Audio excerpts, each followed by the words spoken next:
தேடி சோறு நிதம் தின்று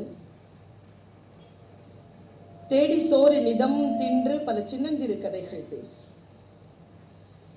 மனம் வாடி துன்பமிக உழன்று பிறர் வாட பல செயல்கள் புரிந்து நரை கூடி கிழப்பருவம் எய்தி கொடுங்கூற்றுக்கு இறை என பின் மாயும் பல வேடிக்கை மனிதரை போலே நானும் வீழ்வேன் என்று நினைத்தாயும் என்னை சுடர்மிகும் மறைவுடன் படைத்து விட்டாய்.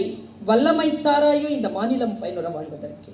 கண்ணியத்திற்கும் போற்றுதலுக்கும் உரிய நான் நிரம்ப மரியாதை செய்யும் பெருந்தகை தமிழ்நாட்டின் பள்ளி கல்வித்துறை அமைச்சர் மாண்பமை அன்பில் மகேஷ் பொய்யாமொழி அவர்களே,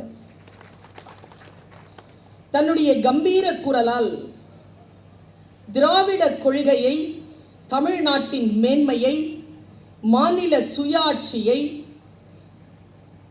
டெல்லியில் உறக்க சொல்லி பல வெற்றிகளை தமிழ்நாட்டிற்காக கொண்டு வந்து கொண்டிருக்கும் பெருந்தகை எம் அனைவரின் ஆசான் அருமை அண்ணன் திருச்சி சிவா அவர்களே,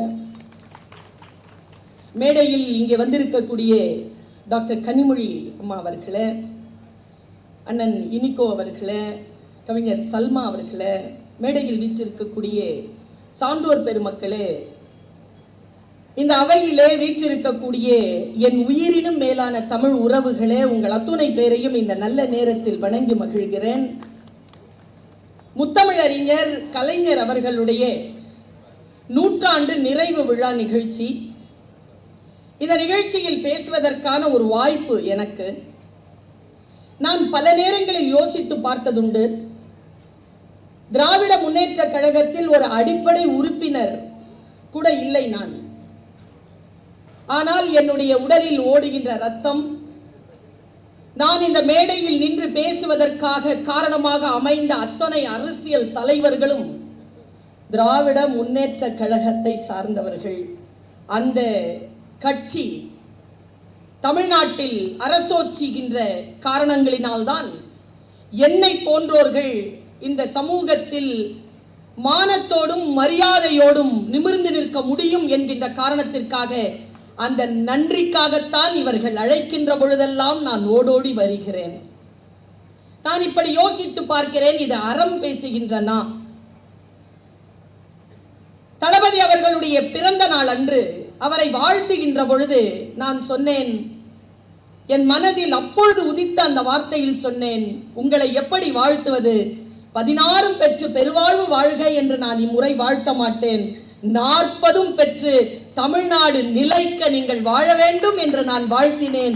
என்னை போன்ற கோடானு கோடி தமிழர்களினுடைய அந்த வாழ்த்துதான் இன்றைக்கு இது திராவிட பூமி, இது ஆன்மீகத்தை மரியாதை செய்கின்ற பூமி என்பதனை இந்த மக்கள் உலகத்திற்கும் மத்தியில் இருக்கக்கூடியவர்களுக்கும் மிகச்சரியாக சொல்லக்கூடிய ஒரு நிலையில் இந்த தேர்தல் நடந்து முடிந்திருக்கிறது.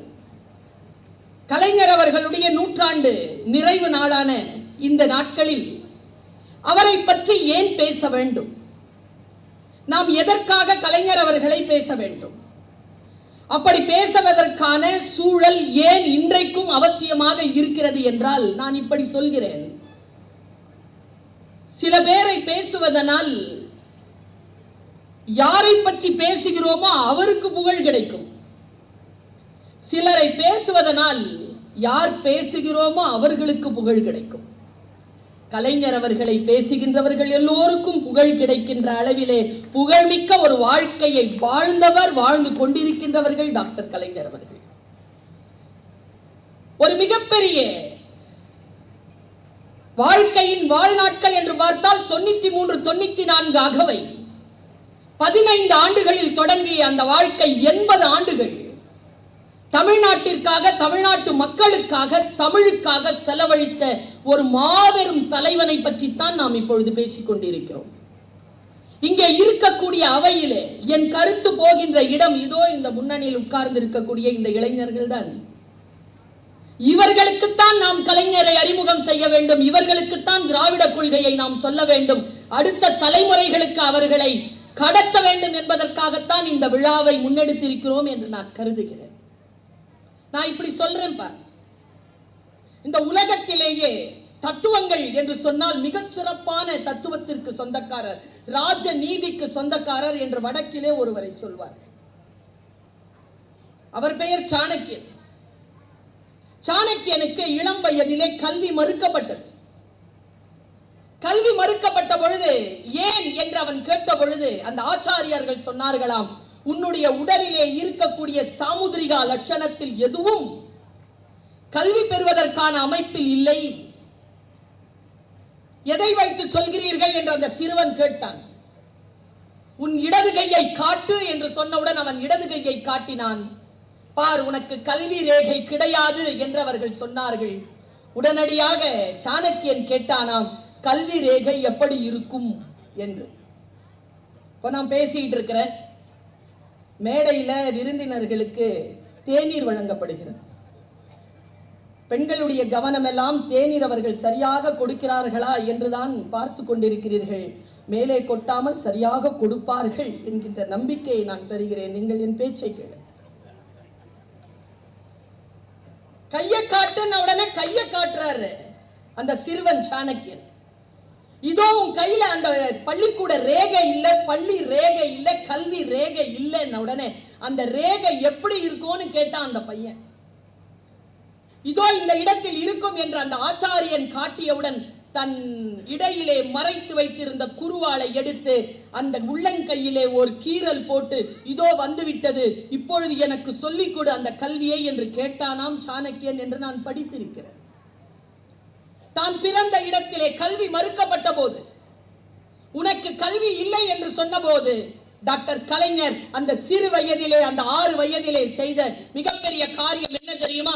நீ எனக்கு உள்ள கல்வி கற்பதற்கு வாய்ப்பு தரவில்லை என்றால் இதோ வெளியில் இருக்கக்கூடிய குளத்திலே விழுந்து நான் இறந்து போவேன் என்று குளத்தை நோக்கி ஓடிய அந்த சிறுவனை கைப்பிடித்து அவனை கல்விக்கூடத்தில் சேர்த்திருக்கிறார்கள் என்று நான் வரலாறில் படிக்கிறேன். கல்விக்காக தன்னை முழுமையாக தந்த ஒரு தலைவன்.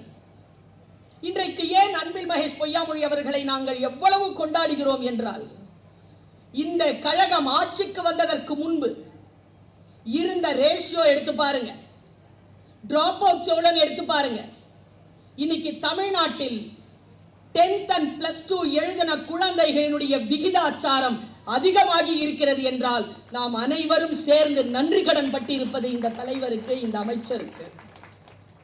இத்தகைய முன்னேற்றம் காணுகின்ற ஒரு வாய்ப்பை, அரசியல் கட்டமைப்பை, கொள்கையை நமக்கு தந்துவிட்டு போனவர் டாக்டர் கலைஞர் அவர்கள். டாக்டர் கலைஞர் அவர்களை இப்படி நான் பார்க்கிறேன். மொழி இருக்கு இல்லைங்க, அது ரொம்ப முக்கியம். பெண்களுக்கு தெரியும், ஒரு சொல்லல நம்மளை வீழ்த்திடுவாங்க. இவங்களெல்லாம் அப்படி வீழ்த்திட முடியாது. சொல்லலாம்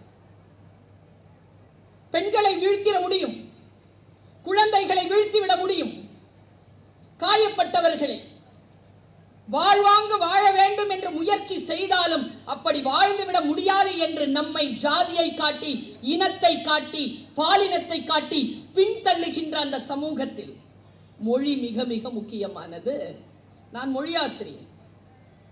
ஒரு மொழிதான் ஒரு இனத்தினுடைய தன்மானத்திற்கான மிக நுட்பமான ஒரு குறியீடு என்பதனை இந்த உலகத்திற்கு உறக்க சொன்ன ஒரே தலைவன் முத்தமிழறிஞர் டாக்டர் கலைஞர் அவர்கள். நான் அதுக்கு எப்படி உதாரணம் சொல்றேன் தெரியுமா? நம்முடைய இனத்தை பிரித்து பார்க்கிறாங்கல்ல ஜாதி வாரியா, அப்படி பிரிக்கும் போது ஒரு இனத்தை பிரித்தார்கள். ஆங்கிலத்தில் அவர்களுக்கு சிடின்னு பேரு, கிரிமினல் ட்ரைப்ஸ். தமிழ்ல சொன்னா குற்ற பரம்பரை. அவங்க வாரத்துக்கு ஒரு வாட்டி போலீஸ் ஸ்டேஷன்ல கையெழுத்து போடணும். ஆங்கிலேயர் காலத்திலிருந்து டாக்டர் கலைஞர் அவர்கள் பொறுப்பெடுத்தவுடன் குற்ற பரம்பரை என்ற சொல்லை எப்படி மாத்தினார் தெரியுமா? அதுக்காகவே அவருக்கு 1000 ஆண்டுகள், நூற்றாண்டுகள் கொண்டாடலாம். அவர் சொன்ன வார்த்தை என்ன தெரியுமா? சீர்மரபினர். குற்ற பரம்பரை என்ற சொல்லை அழித்து சீர்மரபினர் என்ற ஒரு உயர் சொல்லை அந்த இனத்திற்கு தந்தவர் யார் தெரியுமா? சுயமரியாதைக்காரன். யார் சுயமரியாதைக்காரன்? சுயமரியாதைனா என்ன? நீங்கள் எல்லோரும் தெரிந்து கொள்ள வேண்டிய மிக அடிப்படையான பொருள் புரிதலை நான் சொல்கிறேன். யார் சுயமரியாதைக்காரன் என்றால், என்னை விட எவனமோ உயர்ந்தவன் இல்லடா அப்படின்னு சொல்றவன் சுயமரியாதைக்காரன் இல்லையா? நான் யாரையும் விட உயர்ந்தவன் இல்லை என்று எவன் நினைக்கிறானோ அவன்தான் சுயமரியாதைக்காரன் என்று இந்த உலகத்தில் தமிழ்நாட்டில் சுயமரியாதை இயக்கத்தை, சுயமரியாதையை ஒவ்வொருவருடைய ரத்தத்திலும் உள்ளே அனுப்பியவர் டாக்டர் கலைஞர் என்பதில் நாம் அவருக்கு நன்றி கடன் பட்டிருக்கிறோம். அவர்கிட்ட கேட்கிறாங்க, உங்களுக்கு இந்த நாட்டை அவ்வளவு பிடிக்கும் இல்ல, மத்தியில உங்களுக்கு வாய்ப்பு இருக்குல்ல, நீங்க போலாம்ல. தேவகவுடா ஐயா அவர்கள் இதை கேட்கிறார்கள். தேவகவுடா ஐயா அவர்கள் தந்த அந்த இன்டர்வியூல இருக்கக்கூடிய ஒரு விஷயத்தை நான் சொல்றேன். தமிழ் ஹிந்து அதை பதிப்பிச்சிருக்கு. அவர்கிட்ட கேட்டார் தேவகவுடா ஐயா ஐயா உங்களுக்கு மத்தியில இடம் இருக்க, நீங்க வரலாம்ல. இல்ல, தமிழ்நாட்டில் எனக்கு செய்ய வேண்டிய பணி நிறைய இருக்கு, நான் அங்க போக மாட்டேன் என்று சொல்லி நமக்காகவே இங்கே நம்முடைய சுயமரியாதையை காப்பதற்காக தன்னுடைய வாழ்நாள் முழுக்க அரசியல் செய்தவர் டாக்டர் கலைஞர் அவர்கள். அவரை பத்தி யோசிக்கிறேன், என்ன பெருசா பண்ணிட்டாரு? நான் இந்த கட்சி, இந்த மீட்டிங், இந்த மேடை எல்லாத்தையும் கடந்து நான் சொல்றேன், நான் ஒரு டீச்சர். பாருங்க, நான் கம்பராமாயணம் பேசுறேன். எனக்கு ரொம்ப பிடிச்சமான இலக்கியம், பேர் இலக்கியம். காலம் எனும் ஆழியிலும் காற்று மழை ஊழியிலும் சாகாது கம்பன் அவன் பாட்டு, அவன் தலைமுறைக்கு எழுதி வைத்த சீட்டு. கல்லிருக்கும் கூந்தலினால் உள்ளிருப்பாள் என்று சொல்லி பள்ளமிடும் ராகவனை நம்பு, அது பாடலல்ல உண்மை என்று நம்பு. சீதை நடையழகும் ஸ்ரீராமன் தோளழகும் போதை நிறைந்தது என்று சொல்லி என்னை போட்டான் மதுக்குடத்தில் அள்ளி. 10,000 கவிதைகளை முத்தாக அள்ளித்தந்த சத்தான கம்பனுக்கு ஈடு இன்னும் வித்தாகவில்லை என்று பாரு. கவியரசு கண்ணதாசன் கம்பனை பற்றி எழுதுகிறார். காரைக்குடியிலே இயக்கம் தொடங்குகிறது. தமிழ்நாடு முழுக்க கம்பன் கழகங்கள் தோன்றுகின்றன. கம்பன் கழகங்கள் கம்பனின் மேலும் ராமனின் மேலும் சீதையின் மேலும் மாறாத பற்றை தமிழ்நாட்டில் வேரூன்றுகின்றன. என்ன செய்ய முடியும்? நான் நிரம்ப மரியாதை செய்கின்ற பெண்தான் சீதை. இருந்தாலும் அவள் வடமாநிலத்திலிருந்து வந்த தாய். அவள் பேரழகி, பெரும் கற்புடையவள், குறையில். அவளை பற்றியே பேசிக் கொண்டிருக்கிறோமே.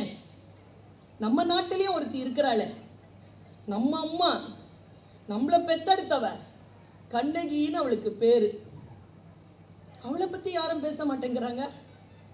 அடுத்தவர்களுடைய வீட்டிலே இருக்கக்கூடியவர்களுடைய புகழ் பாடி, அடுத்த மொழியின் மீது மோகம் கொண்டு, அடுத்த மொழியின் பண்பாட்டை தன் பண்பாடாக மாற்றிக்கொண்டு வருகின்ற இந்த சூழ்நிலையில் தான் செங்கோலை கையில் ஏற்றக்கூடிய அந்த சூழ்நிலையில் டாக்டர் கலைஞர் அவர்கள் முடிவு செய்கிறார்கள்.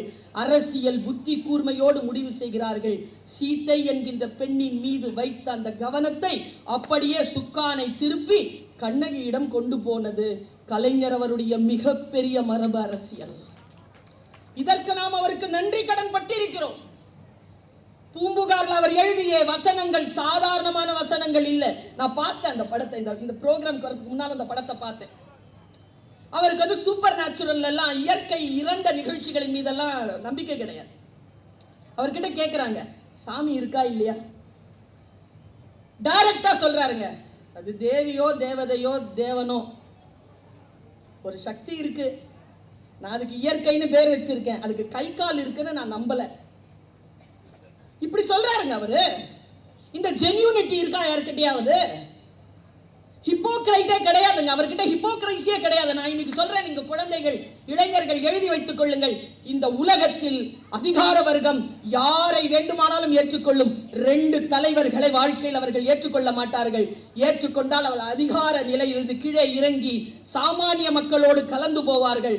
அந்த இருவரில் ஒருவர் தந்தை பெரியார், இன்னொரு டாக்டர் கலைஞர் என்பதனை நாம் மறந்துவிடலாகாது.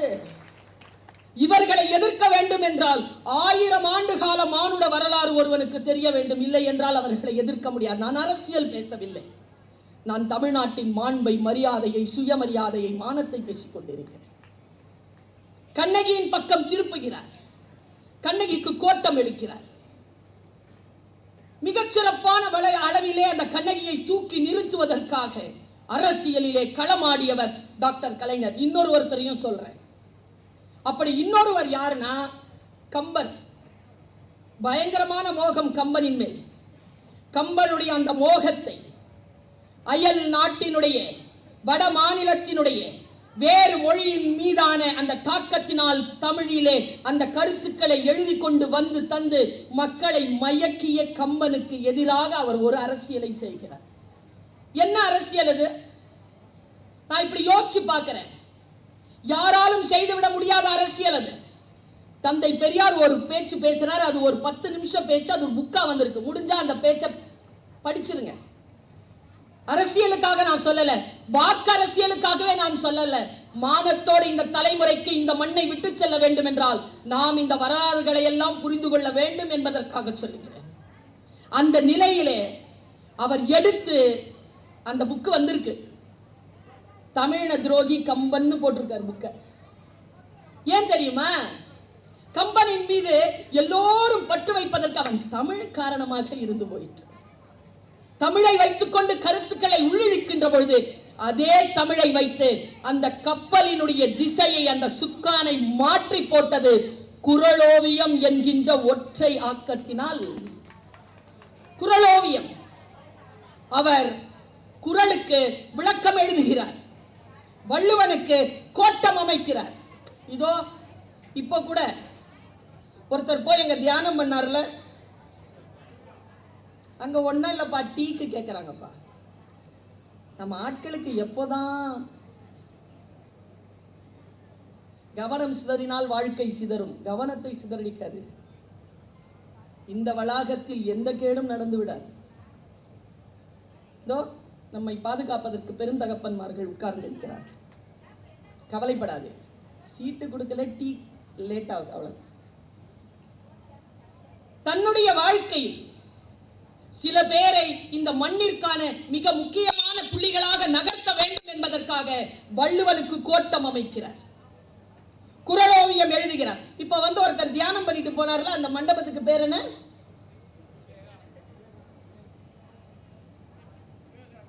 திருவள்ளுவர் பாறைன்னு பேர் இருக்கு. விவேகானந்தர் வந்துட்டு போனதா சொல்றாங்க. அங்கே அவ்வளவு சுனாமி கூட கால் நகத்த அப்படி பட்டுட்டு தான் போச்சு. அந்த அளவுக்கு எழுப்பி நிறுத்தி இருக்கக்கூடிய அந்த வள்ளுவனின் சிலை தமிழர்களினுடைய குமரி முனை என்பது தமிழர்களுக்கு உரியது என்பதனை இந்த உலகத்திற்கு உறக்க சொன்ன ஒரே தலைவன் டாக்டர் கலைஞர் அவர்கள். நாம் சாதாரணமாக அவர்களை, நான் இப்போ இதை சொல்லணும்ன்றது இல்லை, நான் சொல்றேன். இவ்வளவு போராளியாக இருக்கிறீர்களே, எது உங்களை போராட்ட களத்திற்கு நிறுத்தியது என்ற கேள்வி கேட்ட பொழுது அவர் சொன்ன வார்த்தை என் தாயும் தகப்பனும். அம்மாவை அவர் எப்பவுமே விட்டு கொடுத்ததே இல்லை. சில தலைவர்கள் நான் அம்மா வயிற்றிலிருந்தே பிறக்கலங்க. எங்க மிகப்பெரிய மனிதரான, மிகப்பெரிய துறவியான ஆதி சங்கராலேயே துறக்க முடியாத தாய்மையை இப்பொழுது வருகின்றவர்கள் துறந்து அவ்வளவு சீக்கிரமாக பேசி கிடக்கிறார்கள். திராவிட மரபு தாய்மையை, பெண்மையை மேம்படுத்துகின்ற மரபு என்பதற்கு டாக்டர் கலைஞர் அவர்கள் ஒவ்வொரு நிலையிலும் தன்னுடைய ஆட்சியிலே மிக முக்கியமான புள்ளிகளை நகர்த்தி கொண்டே போகிறார். நான் இப்படி சொல்றதுக்கு ரொம்ப எனக்கு ஆசையா தான் இருக்கு, ஆசையில தான் சொல்றேன். போலீஸ்காரங்க, முக்கியமா பொம்பளை போலீஸ இந்த விஐபி ஆட்கள் வரும்பொழுது ரோட்ல நிறுத்த வேண்டான்னு அது கையெழுத்து போட்டாரு பாருங்க நம்ம முதலமைச்சர். எதால வந்தது? பஸ்ல எல்லாம் ஃப்ரீயா போலாம் பொம்பளைங்க, யாரை எங்க போறேன்னு கேட்க கூடாது, யாரும் கேட்க கூடாது எங்க போறேன். அந்த சுயமரியாதை எங்களுக்கு தந்தவர் இன்றைக்கு எங்கள் பெருந்தகப்பனின் தனையனாக இருக்கக்கூடிய இன்றைய தமிழ்நாட்டின் முதலமைச்சர் தானே. இதெல்லாம் எங்கிருந்து வந்தது நமக்கு? நான் இப்படி சொல்றேன், டாக்டர் கலைஞர் அவர்களுடைய மொழி எவ்வளவு எதிர்ப்பான கருத்தா இருந்தாலும் அவ்வளவு அழகா சொல்வாருங்க. அவருக்கு அவர் வாயில சொற்கள் முரண்பாடுகளுடன் ஒருபோதும் வந்தது கிடையாது. கண்டிக்கின்ற போக்கிலே வரும், ஆனால் அதில் பண்பாடு கலந்திருக்கும். அதுதான் டாக்டர் கலைஞர் அவருடைய மொழியாக நின்று நிலைத்திருக்கிறது. அவர் சொல்றார், மேகங்களே, சூரியன் மூலமாக உருவான நீங்கள் இன்றைக்கு சூரியனை மறைக்க பார்க்கிறீர்கள். இதை நான் போன 19ஆம் தேதிக்கு முன்னால பேசியிருக்கேன், ஆனா இப்பவும் பேசலாம். ஏன் தெரியுமா? அவர் சொன்ன வெர்டிக்ட் பாருங்க, வாக்கு மூலம் பாருங்க, நம் அனைவரையும் எவ்வளவு நேசிச்சிருக்காரு பாருங்க, எவ்வளவு நம்பி இருக்காரு பாருங்க. சொல்றார், மேகத்தை மறைக்கின்ற சூரியனை மறைக்கின்ற மேகங்களே, நீங்கள் சூரியனால் தான் உருவானீர்கள். துரோகம் செய்கின்றவர்களை சொல்கிறார். இந்த நாட்டினுடைய திராவிட மரபை அழித்து விடலாம் என்று நினைக்கக்கூடியவர்களை சொல்கிறார். நீங்கள் பாருங்கள், காற்று வீசும், அதில் நீங்கள் கரைந்தும் கலைந்தும் போவீர்கள் என்று அவர் சொன்ன வாக்கு இதோ 4ஆம் தேதி மதியம் 3 மணிக்கு தெரிய வந்ததா இல்லையா? காற்று வந்து வீசியது. அந்த காற்று வேறும் யாரும் இல்லை, நாம் தான் அந்த மேகங்களை கலைத்தோம். யோசித்து பார்த்தால் அவருடைய ஒவ்வொரு சொல்லும் நமக்கான. இதோ இன்றைய இளைஞர்கள், நான் தன்முனைப்பு பேச்சாளராக இருக்கிறேன். என்னுடைய நோக்கமே வாழ்க்கையில் சோர்ந்து போனவர்களை தூக்கி நிறுத்துவதற்கான சொல்லை தருவதுதான். எனக்கெல்லாம் முப்பாட்டனாக இருந்து, அவருக்கு 100ஆண்டு விழா, ஆசிரியராக இருந்து எனக்கு வெள்ளி விழா. அவருடைய பெயர்த்தி நான் சொல்கிறார். கோழை மனசுல எழுதிக்கோ தம்பி, தாத்தா சொன்னது. கோழை வாழ்வதே இல்லை, வீரன் சாவதே இல்லை. வீரனுக்கு சாவு கிடையாது. தேன் கூடும் கஞ்சனின் கருவூலமும் ஒன்றுதான். இரண்டுமே அவற்றை நிரப்பிட உழைத்தவருக்கு பயன்படுவதே இல்லை. கஞ்சனாக இருக்காதீர்கள். உலகத்திலேயே ஓஷோ சொல்வான், உலகத்திலேயே மிகப்பெரிய வள்ளல் கஞ்சன் தானாம். அவன்தான் தனக்கு பிறகு எல்லாவற்றையும் மற்றவர்களுக்கு விட்டு விட்டு போகிறான். கஞ்சனாக இருக்காதே என்கிறார். சொல்றார் பாருங்க, துணி விரிந்தால் துக்கம் இல்லை, துணிவில்லாதவனுக்கு தூக்கம் இல்லை. இன்னைக்கு நிறைய பேர் தூக்கம் இல்லாம இருக்காங்க. எங்களுக்கு துணிவை சொல்லி தந்த தலைவர், பெருந்தலைவர் நம்முடைய முத்தமிழறிஞர் கலைஞர் அவர்கள். அடிமையாக இருப்பவன் தனக்கு கீழே ஒரு அடிமை இருக்க வேண்டும் என்று நினைக்கின்ற வரைக்கும் அவனுக்கு உரிமை பற்றி பேசுவதற்கு எந்த தகுதியும் கிடையாது என்று யாராலும் சொல்லிட முடியுமா? எங்கள் தலைவரால் அது முடிந்திருக்கிறது. பெண்கள் நாம் ரொம்ப பெருமைப்படணுங்க. இந்த மாதிரி மரியாதையான சீட்டு எனக்கு தெரிஞ்சு இந்தியாவில் வேற எந்த கட்சிக்கும் கிடையாது. 100%ங்க. ஐயா பொறுப்பெடுத்த உடனே நான் ஆசிரியரா நின்று நான் பெருமைப்பட்ட இடம் என்ன தெரியுமா? பெண்களுடைய விகிதாச்சாரம் அதிகமாகி இருக்கிறது. குழந்தைகள் படிப்பதில் ஆர்வம் கண்டு கொண்டிருக்கிறார்கள். இவர்களை போன்றவர்கள் அரசாங்கத்திடம் சொல்கிறார்கள், இந்த குழந்தைகளுக்கு நீங்கள் இந்த வசதிகளை செய்து கொடுத்தால் அந்தந்த நிலைக்கு போய். எனக்கு ஒரு வருத்தம் ஐயா, எல்லாரும் பொம்பளை பிள்ளையே கொஞ்சுறாங்களே, பசங்களை யாரும் கொஞ்சுறது இல்லையா? எனக்கு ஒரு பையன் தான், பெத்த தாய் இல்ல, வயிறு இல்ல. ஆசிரியர் பெண் குழந்தைகளுக்கு அப்படி நினைச்ச மாத்திரத்திலேயே வந்ததுங்க ஒரு அறிவிப்பு. இனி புதுமை பெண்களுக்கு மட்டும் 1000 ரூபாய் ஊக்கத்தொகை அல்ல, தமிழ் புதல்வனுக்கும் 1000 ரூபாய் ஊக்கத்தொகை உண்டு. ஆண் குழந்தையையும் பெண் குழந்தையும் தூக்கியது. நான் சொல்றேன், கர்ம வீரர் காமராஜர் என்பவர் ஆரம்ப கல்வியை போஷித்தார். இனி வரக்கூடிய சமூகம் சிலை அடைக்க வேண்டும் என்றால் ஆண் குழந்தையும் பெண் குழந்தையும் பள்ளிக்கூடத்திற்கு அழைத்து செல்லுகின்ற இவர்களுக்குத்தான் அந்த சிலைகளை வைக்க வேண்டும். 2 பேரும் மேலே தூக்கிவிடக்கூடிய உயர்கல்வியை போற்றக்கூடிய தமிழ்நாடு அரசுக்கு, அதை கோலோச்சி கொண்டிருக்கக்கூடிய முதலமைச்சருக்கு நாம் சிலை வைக்க வேண்டும். மிக சிறப்பான ஒரு சூழ்நிலையில் நான் சொல்லுகிறேன், பழி உணர்வு கூடாது.